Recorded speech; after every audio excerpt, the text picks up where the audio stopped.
Hello दोस्तों, कैसे आप सभी? आए हो पापा अच्छे होंगे। मैं भी बहुत अच्छी हूँ। वेलकम बैक मिसेस काजल चौधरी ब्लॉग। तो आप लोगों ने, जैसे कि आपको पता ही होगा, मैं शॉर्ट्स में वीडियो डाली है। मेरी लाइफ का सबसे गंदा फेस मैंने भी देखा है, वो 2 दिन पहले देखा है मैंने। तो क्या हुआ था, कैसे हुआ था, मैं सब आपको बताऊँगी। वीडियो एंड तक ज़रूर देखना। आज का ब्लॉग बहुत ही मोस्ट इम्पोर्टेंट ब्लॉग है ये। मैं लोग जितनी भी गर्ल्स प्रेग्नेंट हैं, मैं उन सब चीज़ों को नॉलेज भी दूंगी, मेरे साथ कैसे हुआ, क्या हुआ। सो एंड तक ज़रूर देखना ब्लॉग को। तब तक मैं दिखा देती हूँ आपको मेरे पास कौन आया है। ये देखो साहब, कौन आया है मेरे पास। ये देखो मेरे पास कौन आया है। फाइनली आ गए मेरे पास। देखो जान, से हाय। हाय। आप लोग पूछ रहे होंगे ये कैसे आया, तो चला गया था वगैरह वगैरह वगैरह, बहुत सारे क्वेश्चन होंगे लोगों के, तो मैं आप लोगों को बता देती हूँ। हुआ क्या था। ओ, हुआ ये था कि चले गए थे। तो मैंने आपको लास्ट वाली वीडियो में बताया होगा, जिस लोगों ने नहीं देखा तो मैं डिस्क्रिप्शन में लिंक डाल दूँगी, वो जाके देख लेना आप लोग। ये चले गए थे तो मैं ऐसी हो गई थी कि अब मेरा क्या होगा। जबकि मैं सच बता रही हूँ, मेरी सास ससुर इतने अच्छे हैं। पापा के साथ में गए थे इनके। मेरी जो मदर इन लॉ है वो सच में बहुत प्यारी है, बहुत प्यारी है, बहुत स्वीट है, मेरा बहुत ध्यान रखती है। लेकिन मैं शुरू से मैं कभी दूर नहीं रही हूँ। सिंगल डे जिसे कहते हैं, मैं इसके बिना सिंगल डे नहीं रही हूँ। और ये मेरी फर्स्ट प्रेगनेंसी थी। और आप लोगों को बोलेंगे आपको बताया नहीं, तो मैं आप लोगों को एक सरप्राइज़ देने वाली थी। मैंने उस ब्लॉग में बोला भी था कि आप लोगों को एक सरप्राइज़ है, अब डेली ब्लॉग आएंगे। तो मुझे ये था कि जैसे हल्का हल्का टमी दिखने लग जाएगा मेरा, तो मैं आप लोगों को बताने लग जाऊँगी कि yes I am pregnant. But शायद भगवान को ये मेरी खुशी बर्दाश्त नहीं हुई। भगवान को भी क्या दोष देना। आई होप जो होता है वो अच्छे के लिए होता है। इसमें भी कुछ ना कुछ अच्छा छिपा होगा मेरे लिए। सो मैं आप लोगों को बताती हूँ क्या हुआ, कैसे हुआ। पूरा घर एकदम से खुश था, एकदम से इतना खुश था। और फिर एकदम से ऐसे हो गया, हम सब मायूस हो गए। मैं आप लोगों को बता नहीं सकती मैं कितने पेन में से निकल के आई हूँ। मैंने बहुत पेन सहन किया है, बहुत ज़्यादा। और फर्स्ट था तो ऑब्वियसली खुशी भी थी, और प्रेग्नेंट थी। जब बेबी मिसकैरेज हो गया, ख़राब हो गया, तो बहुत दुख था। मैं इतनी रोई थी, मैं आप लोगों को बता नहीं सकती। मेरी आँखें फ्यूज़ गई थी रो रो कर। मैं आप लोगों को बता देती हूँ हुआ क्या था। थोड़ा रिलैक्स होकर बताते हो।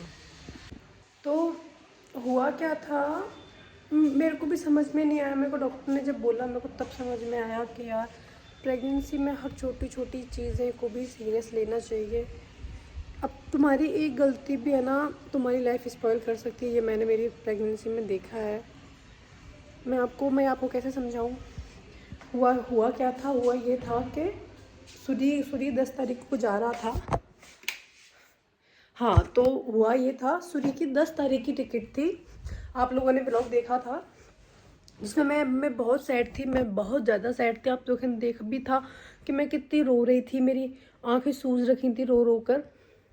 तो 9 तारीख को क्या हुआ था, 9 तारीख को सूर्य किसी शादी में गया हुआ था। तो मैं 9 तारीख को भी बहुत रोई थी, उसका सामान पैक करते करते रो रही थी। मतलब मैंने 7-8 तारीख से रोना स्टार्ट कर दिया था। जैसे जैसे डेट पास में आ रही थी, मैं वैसे वैसे मेरा रोना बढ़ता जा रहा था। तो 7 तारीख को हुआ ये कि 7 तारीख को ये ठीक था। 8 तारीख को भी मैं सामान पैक कर रही थी। मैं कि भूल नहीं जाए, इतना इतना दूर जाना है इसको, नागालैंड। आप लोगों को पता है कि हम आधा नागालैंड भी रहते हैं हम लोग, हमारा बिजनेस वहीं पर है। सो 9 तारीख को ये सडनली इसकी कोई, मैंने 9 तारीख को इसको मैंने बोल दिया, मैंने कि आज मैं पूरे दिन तुमको कहीं नहीं जाने दूँगी, कल तुम चले जाओगे। तो ये पूरे दिन कहीं नहीं गया। तो शाम को घर से निकला ऐसे, तो इसके किसी दोस्त की शादी थी, तो ये शादी में चला गया। तो मैं बहुत रोई। ये चला गया, मैंने कि यार ये कल चला जाएगा और मैं ऐसे अकेली रहूँगी, मेरा मन कैसे लगेगा। तो मैं इतनी रोई। जैसे ये रात को 11:30-12 बजे आया, तो मैंने इसको बोला कि यार मेरे ना नीचे पेन हो रहा है थोड़ा थोड़ा। तो सब ऐसे बोलते हैं कि 3 मंथ तक हल्का हल्का हल्का पेन होता रहता है, क्योंकि बेबी अपनी जगह बनाने के लिए, मतलब जो भी डॉक्टर्स बताते हैं कि बच्चादानी थोड़ी अपना साइज लेता है बेबी अपना एडजस्ट करने के लिए, तो वो थोड़ा ऐसे हार्मोन चेंज होते हैं तो थोड़ा सा पेन होता है। कि ठीक है, मैंने ये चीज़ इग्नोर कर दी तो 10 तारीख को ही आएगा। मैं 10 तारीख को भी बहुत रोई। फिर उसके बाद में तो ये चला गया था 10 तारीख को। 10 तारीख को मैं काफ़ी रोई थी, तो मैंने समझाया ऐसे वैसे, मैंने कहा हाँ काजल कोई बात नहीं, काम भी करना पड़ता है वरना खाएंगे कहाँ से, काम नहीं करेंगे तो। फिर 11 तारीख को क्या होता है, 11 तारीख को मैंने मेरी रील्स बनाई थोड़ी थोड़ी। मैंने माइंड डाइवर्ट करने की कोशिश की। इसको भी बहुत अच्छे अच्छे मैसेज कर रही थी कि जब तो तुम आओगे तो आई थिंक मेरा यूट्यूब और अच्छा हो जाएगा, मैं थोड़ा ध्यान दूंगी, क्योंकि इन 2-3 मंथ मैंने बिल्कुल ध्यान नहीं दिया था अपने व्लॉग्स पर, मैं थोड़ा बिजी थी। और सबसे बड़ी बात ये थी कि मुझे खुद 2 मंथ तक पता नहीं था कि मैं प्रेग्नेंट हूँ। सच में दिवाली पर भी नहीं पता था। मैं, हमारी एनिवर्सरी थी, आप लोगों ने देखा था मैं कितना डांस कर रही थी। मैं उस टाइम पे प्रेग्नेंट थी बट मुझे नहीं पता था। दिवाली निकलने के बाद मैं मेरे मायके गई थी भाई दूज पर। भाई दूज से आने के बाद जब मैं डॉक्टर के गई, तब डॉक्टर ने, मेरे क्या पीरियड थोड़े मिसिंग हो रहे थे, तो डॉक्टर ने मुझे टेबलेट भी दी थी कि ये तुम खा लो, इससे तुम्हारे पीरियड। मैंने वो टेबलेट खा ली तो नहीं है। मैं वापस गई, मैंने कि मेरे तो कुछ नहीं हुआ इससे। जब डॉक्टर ने बोला टेस्ट करो, मैंने कि कुछ नहीं है टेस्ट में, तो उसने बोला कि जब तुम एक बार करो, तो मैंने टेस्ट किया तो उसमें मैं प्रेग्नेंट निकली। तो ये हम सब के लिए एकदम से ऐसे था कि क्या ऐसे कैसे हो सकता है। तो उसमें देखा तो 6-7 वीक का बेबी था। तो उसमें आया कि 2 मंथ 4 डेज का है। तो बेबी था तो हम घर पर आ गए। हम सबको सब इतने खुश हो गए कि ऐसे, मतलब सबको पता है कि मैं मेरे मायके में सबसे छोटी हूँ और मेरे ससुराल में सबसे बड़ी बहू हूँ मैं। तो सब खुश हो गए सब कि घर में वही खुशियाँ कि पोता आएगा, पोती आएगी, कोई चाचा बनेगा, कोई बुआ बनेगा, ऐसे सब खुश हो रहे थे। तो फिर बीच में क्या होता है, ये मैं आपको बीच बीच की स्टोरियाँ बता रही हूँ, ये 2 मंथ से रिलेटिव, जिन लोगों को ये होगा कि हमको पता नहीं था। तो मैं बता दूँ, मैंने इन 2-3 मंथ बहुत फेस किया है, बहुत चीज़ों को फेस किया है। तो एक दिन क्या होता है कि हम इस रूम में मतलब हमारे रूम में ही सो रहे थे। तो आपको पता है हमारे पास टफ़ी और कोको, हमारे पास 2 पेट है, एक दीदी का एक हमारा। तो टफ़ी थोड़ा हेल्दी है, टफ़ी थोड़ा गुगलू मुगलू टाइप का है, कोको थोड़ा शार्प है, थोड़ा तेज है। तो टफ़ी क्या मेरे पेट पे से होके निकल गया, तो मेरे पेन होने लग गया। मेरे पूरे दिन पेन हुआ, मैं रोती रही। तो मेरे को डॉक्टर को लेके गए, सोनोग्राफी कराई। तो सुजानगढ़ के डॉक्टर ने सोनोग्राफी में ये बोल दिया कि बेबी ट्यूब में है, बच्चादानी में नहीं है। अब एक नई टेंशन दे दी उन्होंने। तो उन्होंने और डरा दिया कि ट्यूब में है, ट्यूब फट सकता है, इंटरनल ब्लीडिंग हो सकती है, तुम्हारी जान भी जा सकती है, ऐसे ऐसे। फिर मुझे hand to hand second day मेरे को जयपुर लेके गए। जयपुर मेरे को 3 दिन रखा। उन्होंने बोला कि ये बीटा करके कुछ टेस्ट था कि इसमें अगर ये कुछ पता नहीं, कोई डॉक्टर का जो भी होता है, कि अगर ये तुम्हारी जैसे यहाँ पर 1000 आई थी, हाँ 1000 आई थी, अगर ये बढ़कर आती तो मतलब बेबी ग्रोथ कर रहा है तुम्हारा। तो 3 दिन हमने देखा, वहाँ पे देखा तो 2000 से ऊपर भी आई थी थोड़ी सी। और वहाँ के डॉक्टर ने मेरी सोनोग्राफी करी तो बेबी बच्चादानी में आ चुका था। सब एकदम ठीक था, सब एकदम ठीक था। तो उन्होंने बोला तुम एक बार 6-7 तारीख को आना, 7 तारीख को तुम 6 से 7 तारीख को ना, एक बार हम सोनोग्राफी कर लेंगे। हम 6-7 तारीख को वापस जयपुर गए थे तो बेबी में हार्ट बीट भी आ चुकी थी। हार्ट बीट एकदम सही थी, मस्त था, बेबी बहुत अच्छा ग्रोथ कर रहा था। तो ये देखो 7 दिसंबर तक की मैंने आपको स्टोरी बता दी है। ये तब तक चला सारा सीन। फिर क्या होता है कि 7 को, फिर ये 10 तारीख को सुरेंद्र चला जाता है, 11 तारीख को मैं ठीक रहती हूँ। 12 तारीख को हुआ है ये कि मैं 12 तारीख को मैं पूरे दिन रोई। मेरे को इतनी याद आ रही थी। मैं इसको कह रही थी यार मेरे से नहीं रह जाएगा, चाहे मैं कितनी भी स्ट्रॉन्ग बन लूँ, कितना भी कुछ कर लूँ, बट मेरे से नहीं रह सकती। मैं कोई ड्रामा नहीं कर रही हूँ, लेकिन बोलते हैं ना आंसू कभी झूठे नहीं होते। तो मैंने रो रो के अपनी हालत बहुत ख़राब कर ली थी कि यार मेरे से नहीं रह जाएगा, मेरे को प्लीज़ बुला ले। तो उसी टाइम पे क्या होता है, शाम मतलब मेरी जो ननंद है वो दिल्ली गई हुई थी अपने काम से। तो वो आती है तो मैं उसको हक करके रोने लग गई। मैं उसको बता रही थी मेरे पेन हो रहा है। मैंने कि जितनी बार भी मैं रोती हूँ ना उतनी बार मेरे पेन होता है। तो बोली तू रो मत, हम तेरी फ़्लाइट की टिकट करा देते हैं, तू चली जाना। तो मेरी फ़्लाइट की टिकट हो ही रही थी। अब मैं शाम को बाटी बना रही थी, जीजा जीजी मम्मी पापा सबके लिए बाटी बना रही थी मैं। तो मैं सडनली वॉशरूम जाती हूँ, मैंने कहा मैं वॉशरूम होके आती हूँ। तो इतने में मेरी ब्लीडिंग स्टार्ट हो जाती है। कोई पेन नहीं था, शाम को पेन था। तो मैं बोल रही थी सबको, मैंने सुरेंद्र, मैं तुमको बोला था ना ये चीज़ कि जान मेरे पेन हो रहा है उस दिन शाम को। पर इसने भी मेरा बिलीव नहीं किया कि हाँ ठीक है तो डॉक्टर के चली जाना, दिखा लेना, होता है थोड़ा बहुत। फिर क्या होता है, ब्लीडिंग और सडनली ब्लीडिंग होने लग जाती है। तो हम फिर डॉक्टर के गए, डॉक्टर ने बोला कि बच्चादानी का मुंह तो खुल चुका है, बाकी देखो आप आवाज़ कम करो एक बार जान। तो अब हमने हार्ट देखी, सोनोग्राफी कराई तो हार्ट बीट अच्छी आ रही थी। डॉक्टर ने इंजेक्शन लगा दिया, टेबलेट दे दी मेरे को। टेबलेट देने के बाद में मैं घर पर आई थी, मुझे आधा घंटा ही हुआ था टेबलेट वगैरह लिए हुए। मेरी इतनी गंदी ब्लीडिंग स्टार्ट हो गई तो मैं आप लोगों को बता नहीं सकती, इतना पेन, इतनी ब्लीडिंग कि मेरे पास, मैं वो फेस में भूल ही नहीं सकती मेरी लाइफ का। बहुत ब्लीडिंग होने लग गई थी, बहुत ज़्यादा। तो जब जब इतनी ब्लीडिंग हो रही थी ना, तब तक ब्लीडिंग हुई तो मेरे पेन था, जैसे ब्लीडिंग मतलब जो था वो निकल चुका था उसी टाइम पर। तो मेरे ब्लीडिंग पेन एकदम बंद हो गया और मैं इसके साथ कॉल पर ही सो गई, क्योंकि ये कॉल बंद कर देता तो मेरा दिमाग इधर उधर घूमता। तो मैं इसके साथ कॉल पर सो गई।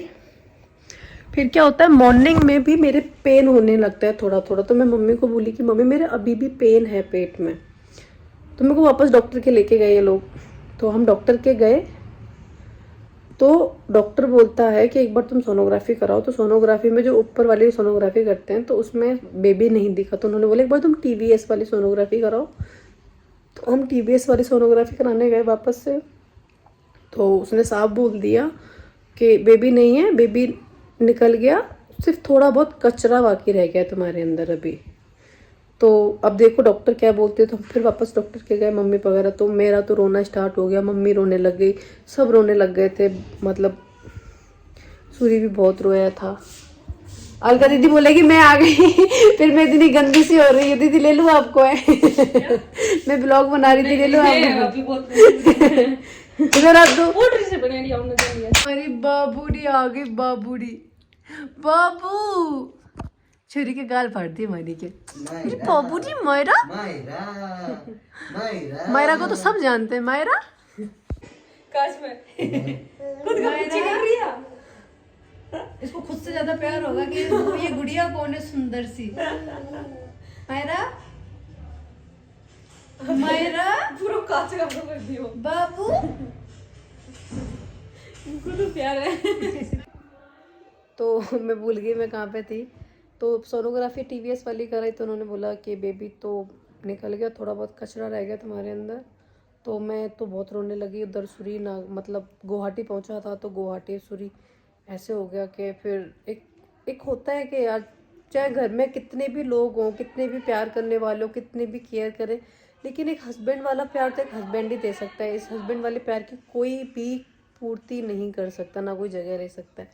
तो ये इन्होंने अपनी हैंड टू हैंड फ्लाइट कराई, मेरे को सेकंड डे जयपुर लेके गए, क्योंकि उन्होंने मुझे जो टेबलेट दी थी मेरी उससे कुछ भी नहीं हुआ था। उन्होंने बोला था इससे ब्लीडिंग हो जाएगी आपके, तो हो सकता है इससे भी साफ़ हो जाए, बट उससे मेरे कुछ भी नहीं हुआ था। बस मेरे पेन था, मेरे पेन होता जा रहा था। मेरे को जयपुर लेके गए सेकंड डे, ये शाम तक आ गए थे। 5 बजे मेरी डीएनसी करी मैंने। भाई मैं बता रही हूँ बहुत पेन होता है, बहुत। मेरे को तो उनको, बट डॉक्टर बहुत अच्छी थी हमारी, बहुत अच्छी डॉक्टर थी, बहुत अच्छी, मतलब बहुत ज़्यादा अच्छी डॉक्टर थी।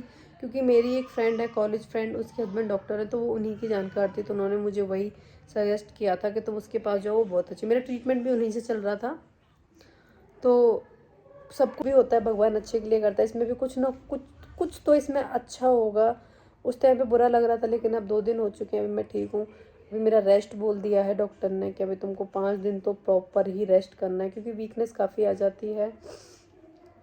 सो ये स्टोरी थी। अब आप ये मत सोचना कि हमको इतने टाइम तक तो बताया नहीं क्या था क्या नहीं था। तो हमको खुद ही कंफर्म नहीं था कि है या नहीं है, तो डॉक्टर ने ही हमको बताया। फिर उसके बाद ये इशू हो गया, ट्यूब वाला हो गया, फिर ये हो गया, फिर वो हो गया, तो बताने का मौका नहीं मिला। फिर मेरा ये था कि एक बार सब कंफर्म हो जाए, पेट अच्छे से आने लग जाए, तब बताऊंगी। लेकिन अच्छा हुआ मैंने नहीं बताया, वरना फिर ये बताना पड़ता तो ज़्यादा बुरा लगता। तो अब आप सब लोग प्रे करना, अब नेक्स्ट टाइम हो तो सब अच्छे से हो, सब अच्छे से हो जाए। और मैं तुम लड़कियों को ये एडवाइस देना चाहूँगी, जितनी भी प्रेग्नेंट लेडीज़ हैं, कि तुम जब प्रेग्नेंट हो तो बिल्कुल भी स्ट्रेस मत लेना। मैंने गलती करी है, इसके चक्कर में गलती कर दी मैंने, वरना मैं स्ट्रेस नहीं लेती इतना। बिल्कुल भी स्ट्रेस मत लेना। तुम्हारा मन नहीं लगता है अपने हस्बैंड के बिना, किसके हस्बैंड दूर रहते हैं, तुम अपने मायके चली जाओ, तुम अपने हस्बैंड को साथ रख लो, 9 महीने कोई बड़ी बात नहीं होती है। लेकिन स्ट्रेस सच में बहुत गंदी चीज़ होती है। बोलते हैं ना, कोई अगर घुटन होती है वो अंदर ही अंदर आदमी को ख़त्म कर देती। तो वो चीज़ मेरे साथ हो गई। 3 से 4 दिन में ही मैं बहुत रोई थी, बहुत अंदर अंदर घुट रही थी। तो देखो मेरे साथ क्या हुआ। सो स्ट्रेस तो बिल्कुल नहीं लेना, जबकि मेरी डाइट इतनी अच्छी थी। मैं इतने फ्रूट खाती हूँ, मैं आप लोगों को बता नहीं सकती। मैं बहुत बहुत फ्रूट खाती हूँ। मैंने बहुत फ्रूट खाए थे। सुबह जगते ही नारियल पानी पीना, फिर जूस पी लेना, फिर एप्पल खाना, संतरे खाना, बादाम खाना, दूध। भाई मेरी डाइट बता रही हूँ मैं, बहुत अच्छी डाइट थी मेरी। बस स्ट्रेस नहीं लेना किसी लड़की को। जहाँ तुमको खुशी मिले, प्रेग्नेंट लेडीज़ को जहाँ उसको खुशी मिले, जो करने का मन करे तुम वो करो अपने बेबी के लिए। स्ट्रेस नहीं लेना चाहिए। और मैन तो यही था कि तुम लोग स्ट्रेस बिल्कुल मत लेना। जितना हो सके तुम उतना खुश रहने की कोशिश करो। मैंने एक गलती करी, तुम लोग ये कभी गलती नहीं मत करना। प्रेगनेंसी सच में बहुत ऐसा होता है कि तुमको एक कदम भी फूंक फूंक के रखना पड़ता है। जल्दी मत चला करो, तेज नहीं, करबट ऐसे। मैं सीधे उठ जाया करती थी, हमेशा करबट लेके उठना चाहिए। अब मैंने जो गलतियां करी है मेरे को फील हो रही है मैंने क्या कहाँ कहाँ गलतियां करी है। मैं सेकंड वाले में हर चीज़ का ध्यान रखूँगी। लेकिन मैं तुम लोगों को बताना चाहती हूँ कि एक तुम्हारी सिंगल गलती भी कहीं से कहीं तक लेके जा सकती है तुम लोगों को। सो प्लीज़ अपना ज़्यादा से ज़्यादा ध्यान रखना, ठीक है। All the best. मेरे लिए भी प्रे करना सब अच्छे हो जाए। अब तो मुझे आप लोगों को सिर्फ आज के लिए मुझे यही बताना था, और ये ब्लॉग भी काफ़ी लंबा हो गया डिटेल्स बताते बताते। आई होप आपको ब्लॉग अच्छा लगा होगा। So please thank you so much, and like share comment ज़रूर करना, और ज़्यादा से ज़्यादा शेयर करना इस ब्लॉग को। Thank you guys, bye bye.